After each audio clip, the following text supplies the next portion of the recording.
Welcome to Galaxy Brains, the weekly podcast from Galaxy Research. A little bombast mixed with some sweet syrup. Everybody buys Bitcoin at the price they deserve. Yo, I'm sounding the alarm till the starship leaves Earth. Feet first. I'm jumping into the damn well. I'm busy stacking sats, you'll never see this man sell. Batching my transacts, yo, I handle jams well. Today we're talking stables with Austin Campbell. I'm lucid, getting cute with, never stupid. A new kid on the block, taking shots like Cupid. The truth is, I'm a student of a revolution. Here to tell you corn is the money of the movement. Wrapping it up, I think I'm rapping enough. Either you revel in my writing or you're laughing it up. You could save it all for later or inscribe it on the chain. Either way, it's fine by me. Time for Galaxy Brains. As always, I'm Alex Thorne, head of firm-wide research at Galaxy Digital. Welcome to Galaxy Brains. We have an excellent show for you today and a great guest, Austin Campbell, former portfolio manager for Stablecoins at Paxos, current adjunct professor at Columbia Business School. We're going to talk with Austin about stablecoins, about regulation, and about some big things that have happened in the news and in the world of regulation. We're also going to check in with our good friend Beimnet Abebe from Galaxy Trading, as always. But before we begin, I need to tell you to please refer to the link to the disclaimer on the podcast notes and note that none of the information in this podcast constitutes investment advice or an offer, solicitation, or recommendation by Galaxy Digital or any of its affiliates to buy or sell any securities. Yo, Finn, you dropped a good beat on us this week. I know it's going to be a good one, so let's get right into it. Let's go now to our friend Beimnet Abebe from Galaxy Trading. As always, my friend, great to have you on the show. Thanks for having me. How we doing? We're good, man. And it's been a little bit of an interesting time, mostly because of the regulatory stuff that's been coming down in these news events for traders. But before we get to that, let's talk about data this week in economic data that we've seen. What do we have? It was spectacular. So we started this week on Tuesday with inflation data. CPI. Yes, yeah. CPI. It came in at 0.5% month on month for headline CPI, which is a super robust reading. So that's 0.5% increase month on month. Yeah. Wow. So if you multiply that by 12, this is January data. So January over December. Correct. Wow. So that's it was really robust. Yeah. And a lot of it, or a good amount of it, was driven by housing, or owner's equivalent rent, which printed a 0.8 month on month. Still going up, but we know that is sort of a lagged indicator. And in theory, given some of the higher frequency data points we look at, we do expect that to come down over time. Mm-hmm. But nonetheless, with the U.S. and incredibly restrictive monetary policy, we're still having inflation that's very robust. Wow. Right? You did have pockets of weaknesses in some medical services, like airline fares and things of that nature. So I think the narrative of inflation still big picture come on the way down. That narrative is still in place in the market. However, you did see a meaningful repricing of the interest rate curve after the CPI number. So right now, you have terminal rates pricing in about 525 basis points, and you priced out a lot of the cuts that were baked into the market for the back half of this year and early next year. You've had you went from pricing in at the dead lows about 170 basis points of cuts or around there to 110 now. So 60, 70 basis points of cuts that got priced out of the market as a function of how strong this inflation data was. In addition to that, you had retail sales this morning surprise higher. We had a 3% growth month on month in retail sales. And it was a very strong report, and that just added further momentum behind the sell-off you've had in fixed income. And now you're looking at bond yields that are sitting super close to the highs. Dollar has rallied a lot as well. Things like dollar yen are through 134. Euro dollar looks like it's going a lot lower, breaking 107 potentially.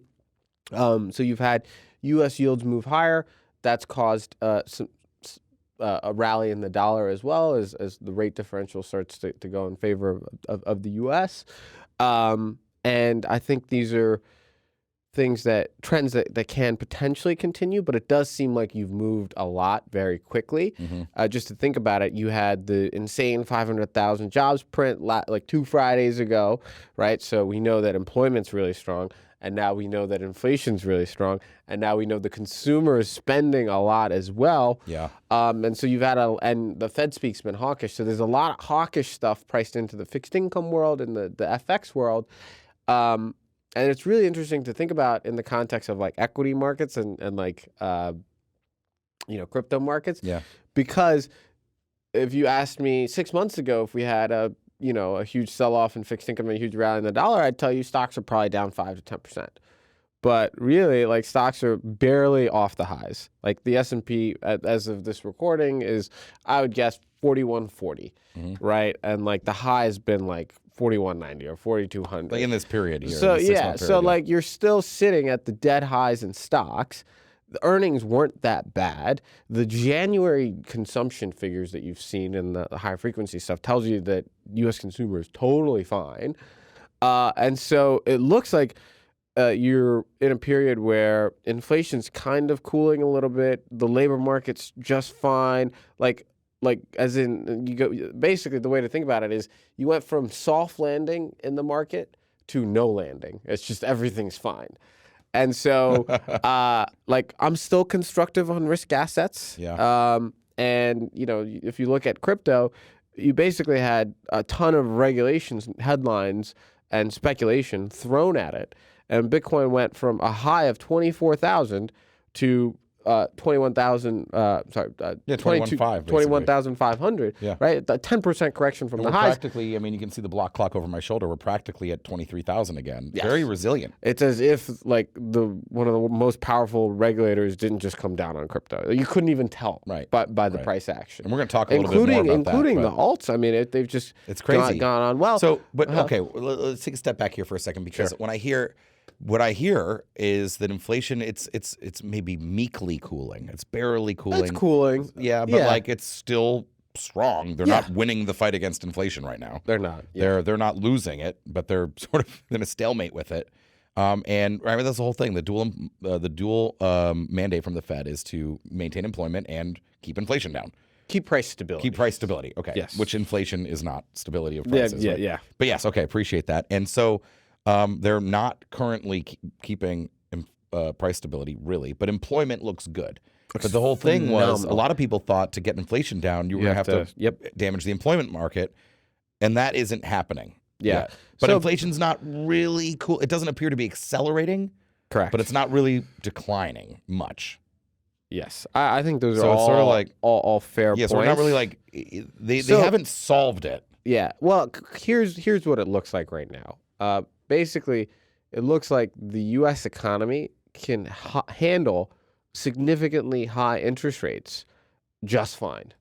People used to think that if you took interest rates to like 5% plus, that means recession, like slowdown in growth, consumptions, and all of these things. But realistically, like we've been talking about this all year, because of the structural setup in the U.S., the economy is a lot more resilient than it's ever been. So we're talking about what technological innovation? No, well, just think about mortgages, for example, right? Everybody took a fixed mortgage at 3%. Right. So they can handle the higher rates because they're not even paying them. They're not even paying them. Correct, right? Relative to the rest of the developed world, the U.S. has much higher percentage of fixed rate mortgages relative to floating rate. So that's a huge structural thing you have going. 2, what did we just go through because of COVID? We literally deglobalized. We took our manufacturing from offshore and brought it onshore. What did that do? That brought a ton of new jobs over into the U.S. economy. Makes sense. While you have some inflation, you got to pay more for those domestically produced goods. And we didn't bring everything over, but a lot of it happened, right? And you already had a structurally tight labor market, and so you added more jobs to a tight labor market, and asset prices have come off, but they haven't come off that much. You also had a huge savings base that was built up from stimulus check after stimulus check, PPP loan after PPP loan, and forgiveness, student loan forgiveness, right? The world just threw money at people for years. That just doesn't go away because you took interest rates up to 5% and have held them for so the bottom line, though, we can sustain higher rates, but can we sustain this higher inflation, you think? Because I see some of the data, credit card debt. Yes, it's back to trend. Yeah, wouldn't it? Well, okay, but it's very high. The trend is up. But just because credit cards are high doesn't mean that they can't go higher. Is the consumer as safe and strong as the data suggests? Because aren't there a lot of people in debt and stuff like that? There are tons of people in debt. At some point, you think? At some point, sure. but not now. It will break when people start losing jobs. Yeah. Right? As long as people still have jobs, the credit cycle can because they keep making money. They keep making money and paying or just paying down some of it. paying down some of it. Yeah. But what you're really supposed to pay attention to from like a high frequency data point or just like a health of the credit market standpoint is these credit card companies have to hold reserves versus like potential losses. Yep. Right. And you can look at like default rates on these credit card loans, right? Or like how many credit cards have been delinquent. Yeah. So one of the things that people look for, at the start of like a downturn is for these default rates to start going up, and they really haven't. I see. So the total balances are high, but people are paying it off. The delinquency rates are super low. Wow, interesting. So yeah, the U.S. economy is just fine. The U.S. consumer is just fine, and there's a lot of people that are positioned for shit not to be fine. And so there's plenty of folks that are way too defensively positioned. Assuming that we don't hit this mythic recession that all of the doomers on Twitter and the perennial macro doomers have been calling for, right? And right now, from your standpoint, it doesn't look like that's imminent. Correct. And then I just think about like for asset prices to go down, you need people to sell them, right? Like fundamentally, how does stuff go down in value? It goes down in value because people sell it. Yeah. Right? In stocks, what's happening? You have corporate buybacks, right? U.S. corporates are still on the bid. Like these big tech companies still have huge share repurchases. The energy companies are doing really great. They're not giving out dividends. They're buying back their shares. Right. Right? Then you have like the U.S. retail community, right? U.S. retail, if everyone has a job and you're at historically low unemployment, they got money to spend. They got money to spend. And like point being, like I don't think U.S. retail is really selling stocks, and everyone I know is still contributing to their 401ks, et cetera. Right. And so there's just still tons of like buy pressure on stocks. And then all the shorts in the hedge fund world, in the tactical world, they got wiped out after in January, and everybody got squeezed, and that's why you saw all the garbage names in the S&P rip higher, right? So the shorter, like there's not enough incentive to short because like these short squeezes can be pretty dramatic. Sorry, I'm a little under the weather. And so like the question is then like who's there to like sell stocks? And there isn't like crazy IPO supply coming down the pipeline either. So you're left with a market that has marginal buy pressure from, corporates that are on the bid for share repurchases, et cetera. Constant 401k buying, although that's not really that much. And retail's not really a seller of stocks either. They're probably relatively underweight as well. So I just see risk drifting higher. And in my head, like there's no reason why the S&P can't trade at like a 21 multiple instead of like a 19 multiple. What does that mean? At $225 of EPS, it means the S&P could be at 4,500 before you fucking know it. Yeah. I think there's that risk. I also just, given the slew of earnings we just had, like stuff's fine. So like if you were to go down, like where are you going down to? Like 4K, 3,900 just doesn't seem that attractive.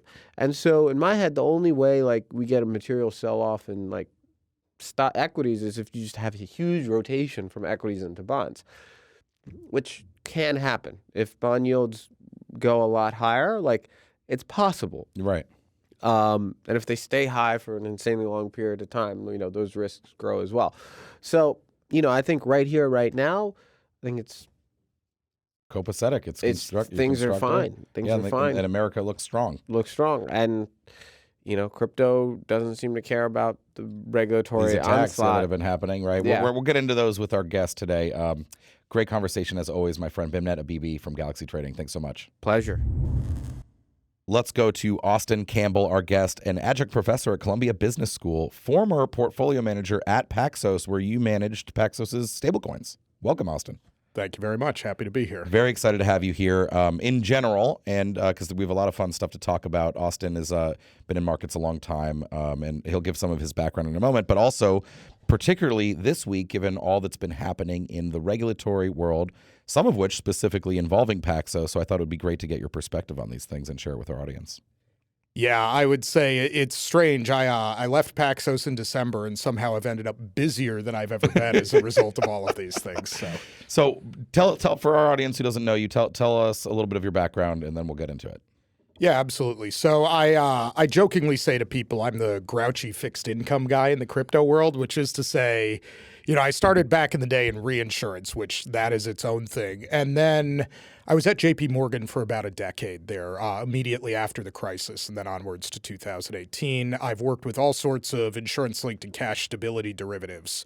So we dealt with things like stable value from the 401k world, bank-owned life insurance, money market reform, things of that sort. So, the running gag I've had is I worked with stablecoins before they were on a blockchain, because honestly, the economics of these instruments are almost all identical in many ways. And then I found my way to Stone Ridge, which is NYDIG's parent, which is really when I started getting deep into crypto as opposed to like academically knowing it existed. Right. I was at Citi as part of the digital assets team and rates trading. I co-headed that with my friend Lee. And then I was at Paxos for about a year as the head of portfolio management running the stablecoin reserves. So let's get right into the news of the week, or the period, the market period. Paxos, they have two stablecoins, right? USDP, which is their generic Paxos stablecoin, and then they have BUSD, which is some kind of partnership. Maybe you can clarify what the relationship between Binance and Paxos is. Yeah, so Paxos would phrase it as saying that is a white-labeled stablecoin. So what happens is when you're under the NYDFS jurisdiction, they have, and you can find this on their website, a bunch of rules about how a stablecoin needs to run. And the summary of those things are it needs to be bankruptcy remote, held in trust for the benefit of the coin holders. So the reserves are not Paxos's property. They're not Binance's property. They're the property of the people who put the money in, similar to something like a money market fund, right? Great. 2, you need to have a very conservative set of financial instruments behind it, which is to say you're not going to go out and take YOLOs on Bitcoin or stocks. Right. You're going to be holding T-bills. Yep. On top of that, there are a bunch of restrictions around like you have to offer one-to-one like mint and burn capabilities to people, no charging markups or markdowns, no massive delays on redemption, things of that sort. Very consumer protection focused, Yep. which I obviously support. And then there are a lot of rules in the background about like KYC, AML, onboarding, operational controls, financial controls, all the belt and suspenders Yeah. you would expect from actual bank regulation.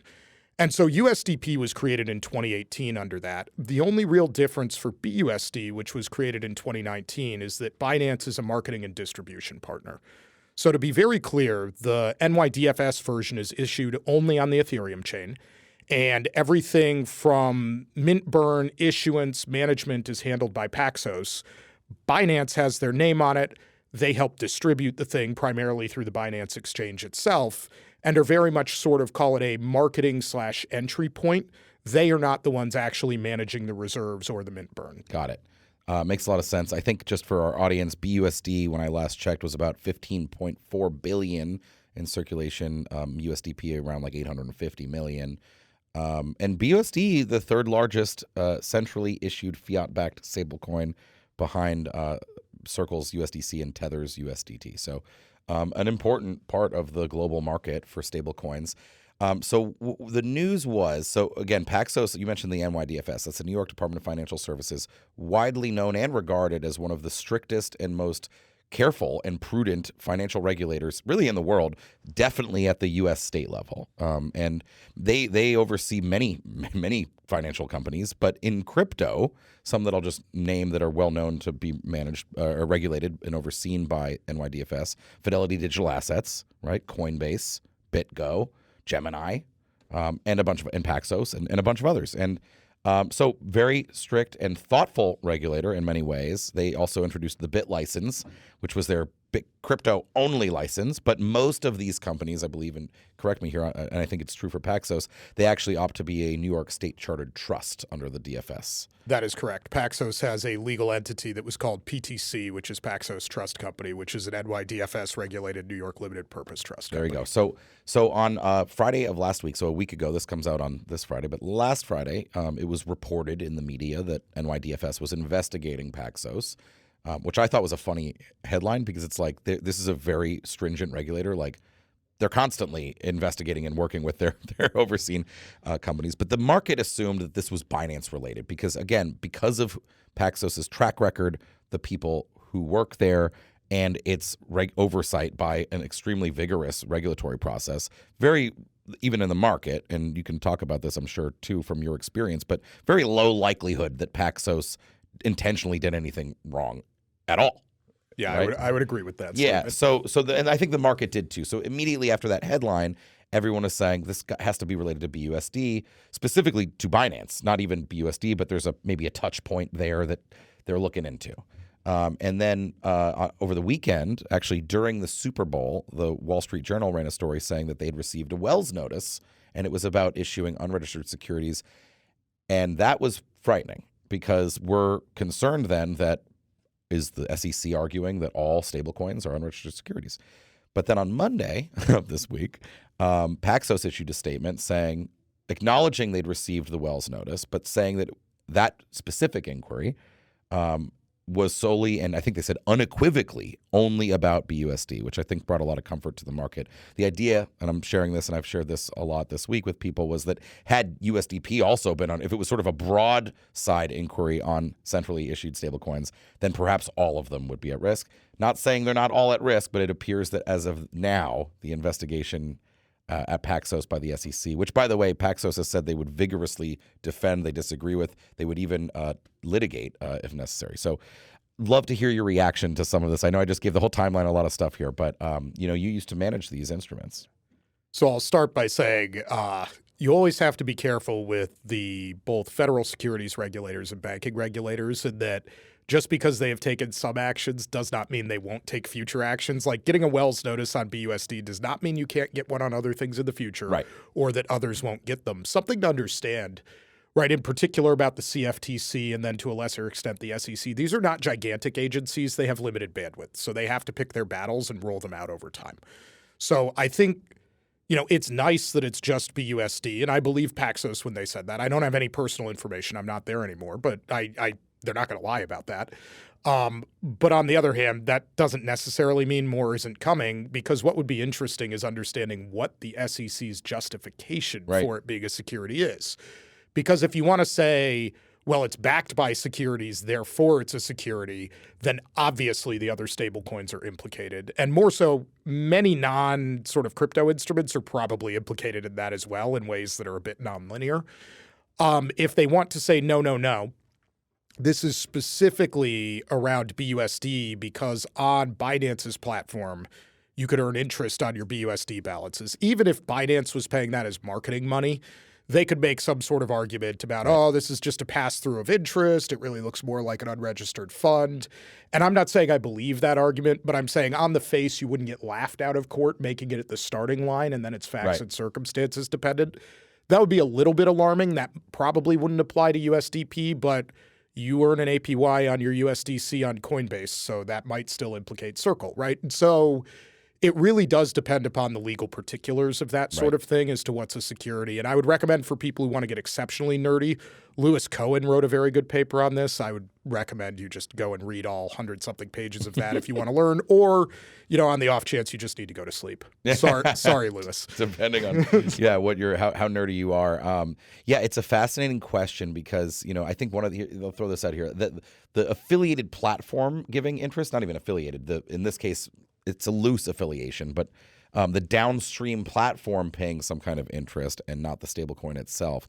I could see them making an argument like that. I agree. I don't think it ultimately holds up because, again, to be clear, anyone could take any stablecoin and put it on any platform and do anything with it, right? It's not the instrument, right? It's actually like kind of arbitrary that Binance is even.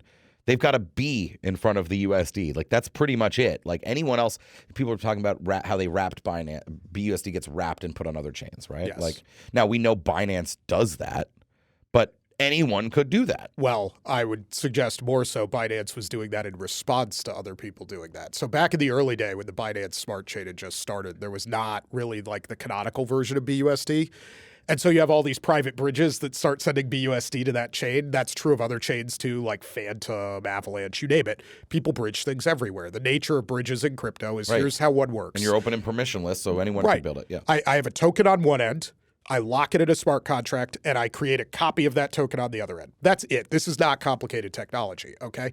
And so anyone can do it. And I think Binance, being fair to them, probably realistically, made the risk decision that, hey, if this is going to happen, we would prefer to have something a little bit more central and secure to do this rather than just tons of randos Total to have free for 30, all. 30 versions of a It'd be wrapped like coin. ABUSD, BUSD, exactly. CBUSD, right? And this has happened on chains where you have like 8 versions of USDC or something, right? Yeah. So it can get wild. So I think they were doing it that way. And I will say that drew a huge amount of scrutiny from the NYDFS. I don't think it's news to anybody that did. People have talked about that publicly now, so I think I can say it. But the concern was always that Paxos is the issuer of BUSD on the Ethereum chain. If you want to come to the Paxos platform and hand me the token and get $1 back, It better be ETH. it has to be the ETH one, right? Like we're not taking anything from any other chain. So it was called Binance Peg BUSD, Wrapped BUSD, and I think there were concerns about the consumer representations there. But the flip side of the coin is exactly what I said, like rolling that back and saying, no, only on ETH also opens you up to just tons of unaffiliated bridging instead.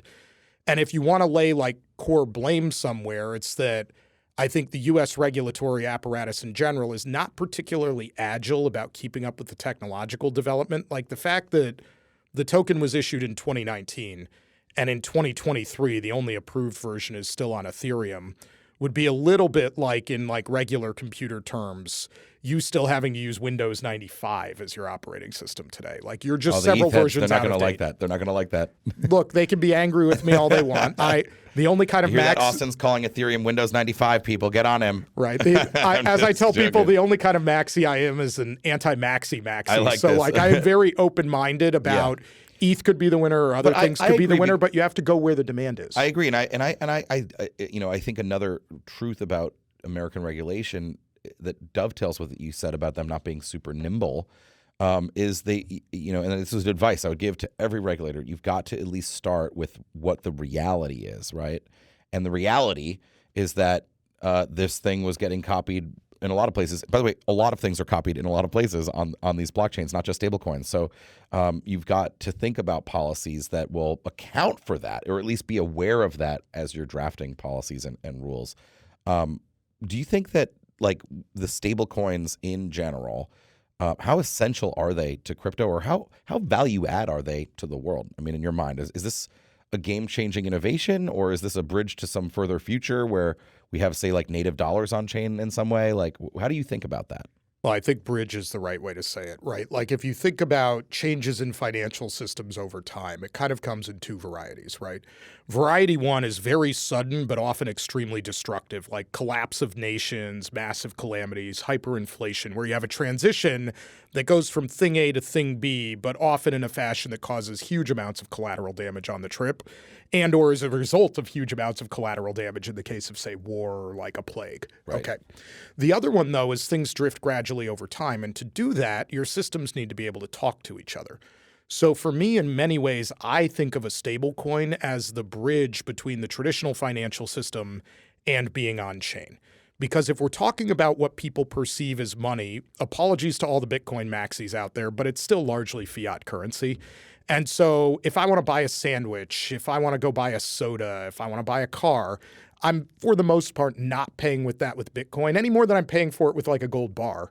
I'm going to pay for it in the United States with dollars, in the UK with pounds, and the Eurozone with euros, like whatever is appropriate, but you're paying with the local currency. And so getting the dollar onto blockchains, especially globally distributed, public, widely used blockchains, is a way of making the dollar the standard currency for exchange in those areas. And I think it is exceptionally important to have the dollar in particular on there for a couple of reasons. One is that if you think about all of the potential financial systems with the scale to be used on a blockchain that actually are decent for the end user, like the dollar probably wins. It may be winning by default compared to the others, but winning by default is still winning. Mostly there is still demand for dollars, and things like, say, the Swiss franc are probably just too small, right? And so one is, I would say, it's kind of a human good to be able to allow people in countries where maybe their central banks and local governments have not been good behaviors to access dollars on a blockchain. 2, it allows the U.S. to find another captive pool for funding its debt, right? Like this may not be news to people, but we have a somewhat large deficit in the United States. And one of the things that helps you control that is having sources of demand that will actually contribute to helping the government fund itself. this is part of the cost of being the reserve currency in some ways. Mm-hmm. And then the third one is in terms of the structures we could potentially build in the United States, I still believe, despite the current regulatory push, which I think is in many ways very wrongheaded, that we could have the best in class in terms of investor protection, controls, and like safety and security for people using these products on a blockchain. So, yeah, I think it's an incredibly powerful thing. And you're right. I think geopolitically, it absolutely extends the reach of the dollar, and it extends it in ways that the traditional system cannot, and makes it a native internet accessible currency. I would take that one step further and say it is actually just extending the traditional system, which is to say, like I wrote an op-ed recently in CoinDesk about this, but we have, if you think of a stablecoin just as something on a public or private ledger where I'm going to take $1 from you, put it into something, and we'll come back to that something, and when you want it back, I'm going to give you $1. We have like tens of trillions of dollars of stable coins already in the world. Because what is that? It's a bank deposit. It's a money market fund. It's a stable value fund. It's lots of kinds of insurance products. Like these are things we understand, things that in fact were greatly reformed post 2008 to work better. And to argue that somehow just changing the ledger you put it on is somehow this magical transformation that changes everything is a little bit like saying going from paper tickets to electronic tickets changes IBM stock in some like fundamental way. Yep. That's just not true. It's still equity in IBM. Right. Very interesting. Do you think I want to step back. We're going to talk. You mentioned the wrong-headed, in your view, regulatory push that's happening. We're going to talk about that in 1 second. I want to ask you about Tether. Okay. A lot of people ask a lot of things about Tether. I would call it the world's most resilient stablecoin. And by the way, it's the largest as well. But these guys have weathered, years of difficulty, in some cases significant difficulty when their, a big portion of the reserves was lost by this company, the Crypto Capital Corp or whatever. And they were famously, under collateralized at one point because of that. They've had investigations. They've had whatever. There's been endless drumbeat of, are the reserves there? If they're there, are they of high enough quality, right? Et cetera, et cetera. Going all the way back to like 2017 when there were white papers, a famous, I should say infamous paper, Mora et al., which alleged that Tether was printing money out of thin air to buoy the crypto markets, that the Bitcoin run in 2017 was because of printing money out of thin air. Nobody ever followed up to point out like why crypto then went down like 80% after that, right? But what are your thoughts on Tether? It's offshore. It's very important in crypto markets. Obviously, I think run in a very different way in terms of the level of transparency than certainly Paxos, which was the leader and the first to publish QSIPs for underlying collateral and a bunch of other very high quality transparency reports. I'd love your take on Tether.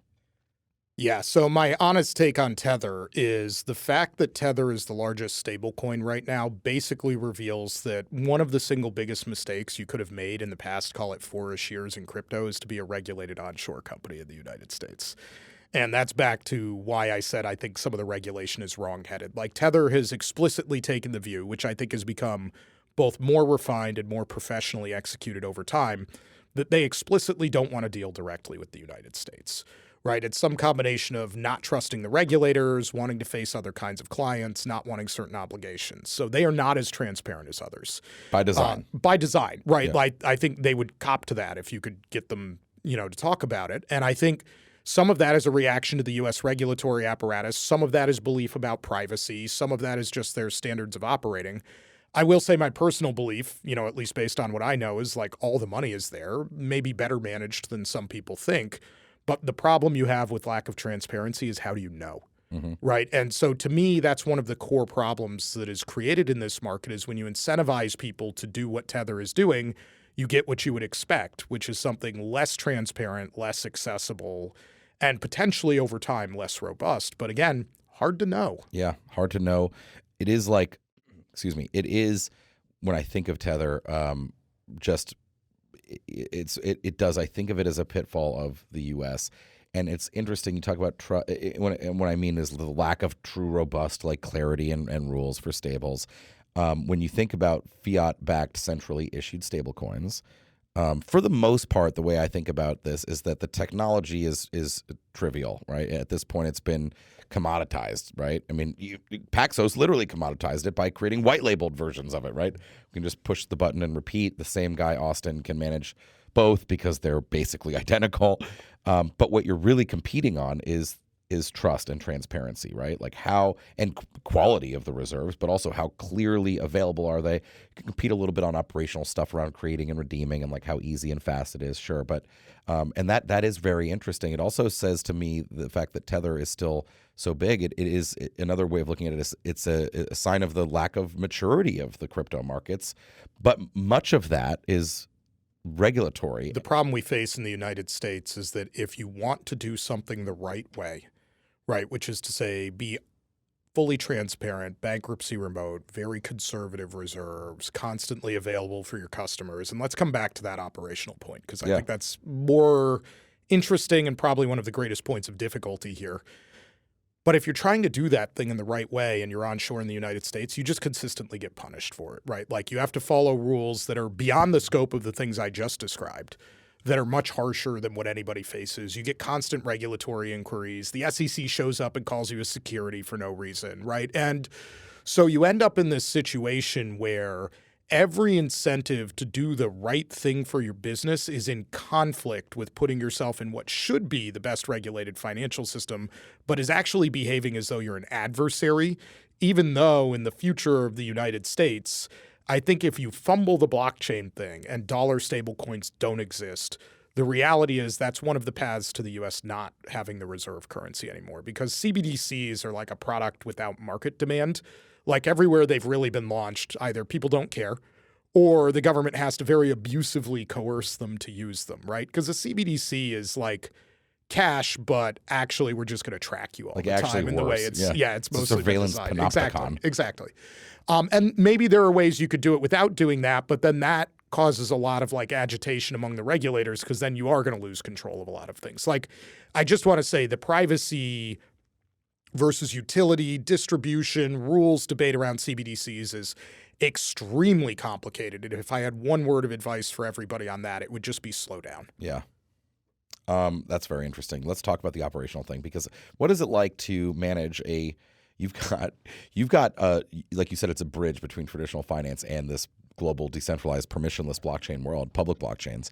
What is it like to manage a product where your instrument floats and moves and even trades 24/7, but the underlying collateral is bounded by, the traditional world and other stuff? Yeah, so I would say this is actually probably the hardest and most complicated part of stablecoins. And by the way, probably generalizes to some of the place that the financial system is going. Because if something like FedNow boots up, you're going to have this same problem. And so what's going on is really on one side, like you said, I have a 24/7 live system. And on the other side, I've got a system that is open probably 25% of the time by hours, less when there's holidays.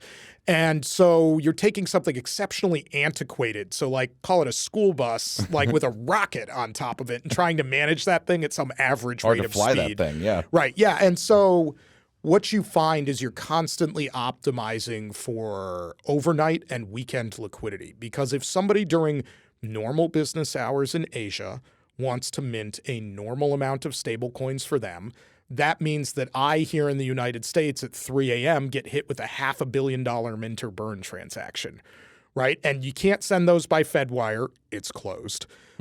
So you end up using some of these banks that have 24/7 internal blockchains like mint burn functionality. So that's why Silvergate and Signature, for instance, were very big in this space. Right. There's nothing special about them except that they're running a 24/7 internal ledger. So, I can actually face a client in Asia at 3 a.m. New York time. Right. That's how you do 24/7 mint burn. And then what happens is you're optimizing for how much am I leaving in uninsured deposits at these banks, right? And Paxos, for instance, started buying private insurance on them, but that's less sound than leaving it in like a T-bill, which is where I'd really want it. But you're matching up these systems. And so you can run out of liquidity at the wrong time. That happened once or twice when I was at Paxos. And like CZ at one point sent out a tweet about like USDC redemptions being halted. that was purely a liquidity issue. Like, we just ran out of money to mint new stuff at like 3 a.m., right? Which is not controllable come back until to the us next tomorrow business morning. day. Yeah. Exactly. Because the problem is I have all the money. I just can't get to it because like regular banks are not open. Right. And so you end up managing your liquidity. It's always an estimate. What do I think about stress? What do I think about market conditions? But you're balancing many variables. There's not an obvious right answer much of the time, and you just do the best you can. And so you end up in a situation where you have breaks and sometimes can even lose the peg for small amounts for short periods of time purely due to timing. It's literally the antiquated system. You're trying to, get a horse to like ride on a skateboard or something like that, or like get a right. Let's talk a little bit about the banking situation in the U.S. because I know that first of all, we mentioned Silvergate and Signature, and we which the SEN and the Signet were these two systems that they have, and it's been a lot of talk lately. We've covered it plenty in our research and publications. I guess I would peg it as starting with January 3rd, the joint statement from the Fed, the OCC, and the FDIC, which I would say, although contrary to what they literally wrote, they claimed that it doesn't discourage or prohibit any legal banking activity. But then they proceed to loudly discourage banks from interacting with public blockchains, basically. I think they said specifically to principally hold or issue digital assets on a public that are carried on a public blockchain. And it's escalated since then. The Fed came out with more guidance. They said that their authority extends to non-FDIC insured state chartered banks. Well, that's Custodia, was a non-FDIC designed to not need insurance because essentially a narrow bank, and then they denied Custodia's applications for membership at the Fed and a master account. There have been a whole bunch of these banking things. Nick Carter, who's been a guest on our show many times, wrote a great piece. Encourage everyone to check out, sort of documenting. Nick told me in his prior life he must have been an archivist. That's how he thinks of this. Because I'm like, he just feels the need to document it out. But it's powerful and it appears threatening, particularly on the bank side. What are your thoughts here? And by the way, stablecoins to me are a refuge here, right? I mean, if we still can, even if banks have problems. By the way, you just talking about the operational of you needing the banks in order to operate the stablecoin. At least there can still be dollars in the crypto ecosystem. But what are your thoughts here?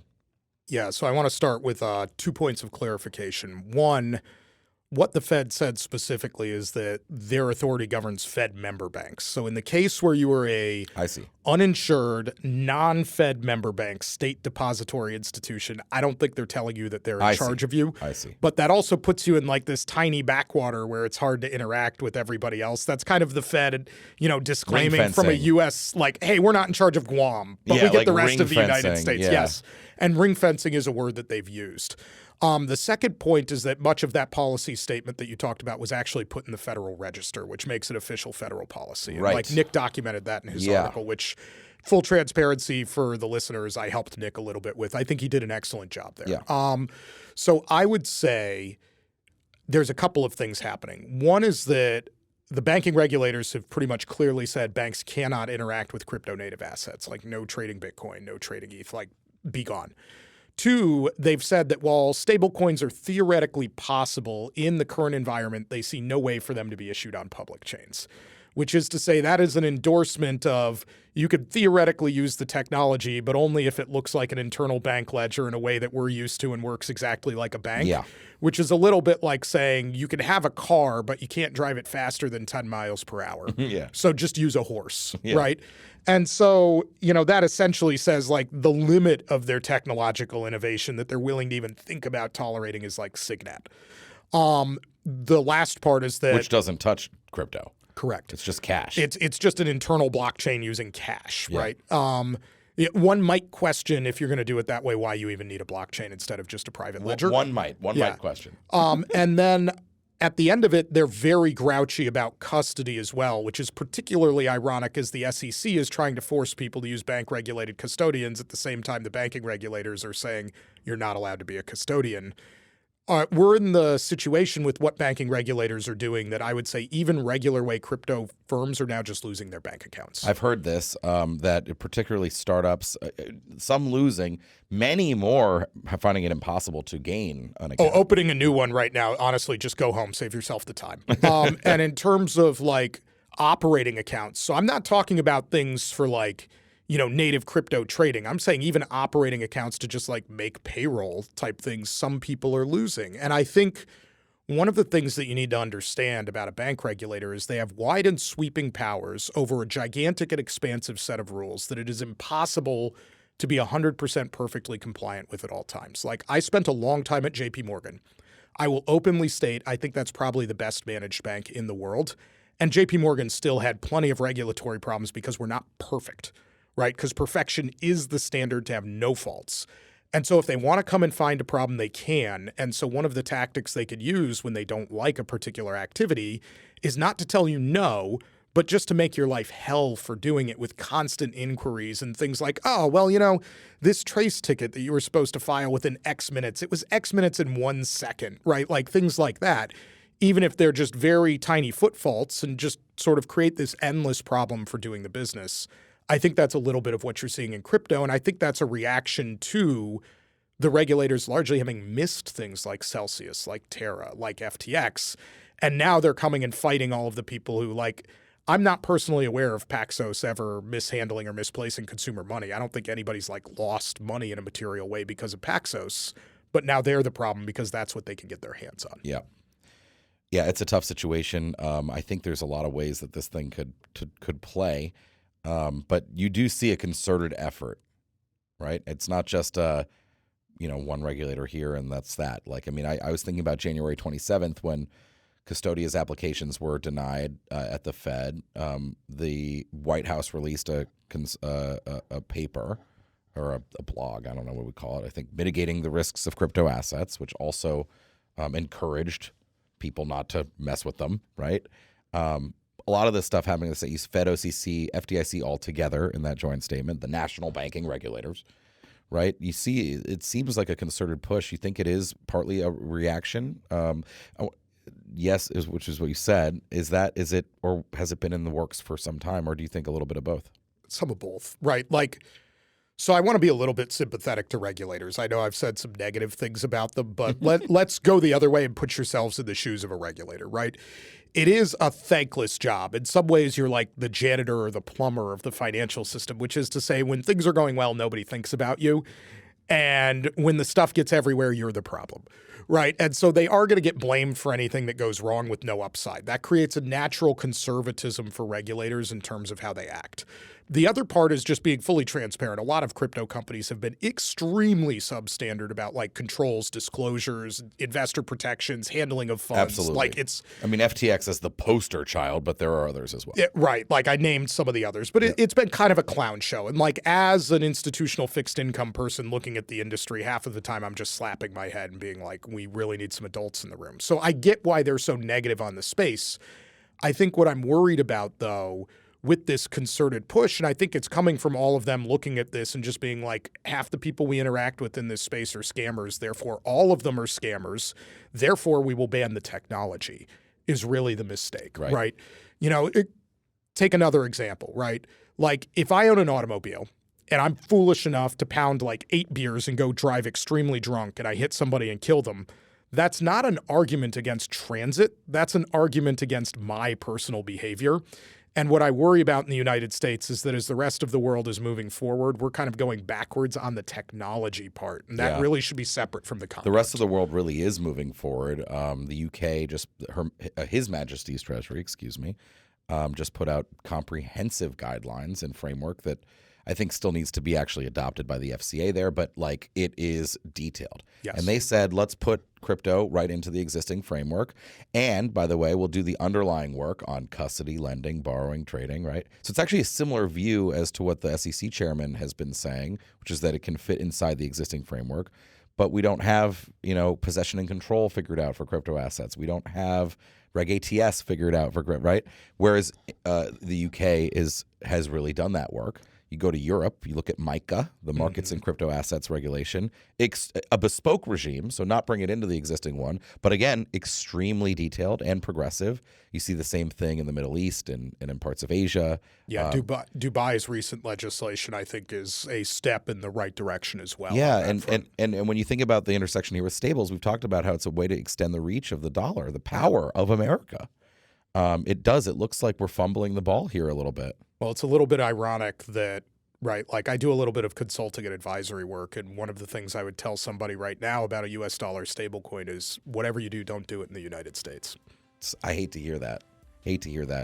Austin, this has been a great conversation, man. I really appreciate you joining us, and we'll have you back again soon. Austin Campbell from Columbia Business School. Great to have you. Thanks for having me.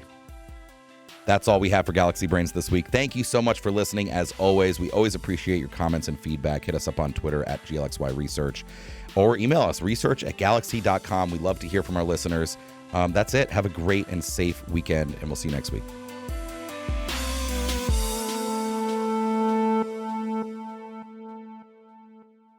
Thanks for listening to Galaxy Brains, the weekly podcast from Galaxy Research. If you enjoy the show, please like, rate, review, and subscribe wherever you get your podcasts. To follow Galaxy Research, sign up for our weekly newsletter at gdr.email, read our content at galaxy.com/research, and follow us on Twitter at GLXY Research. See you next week.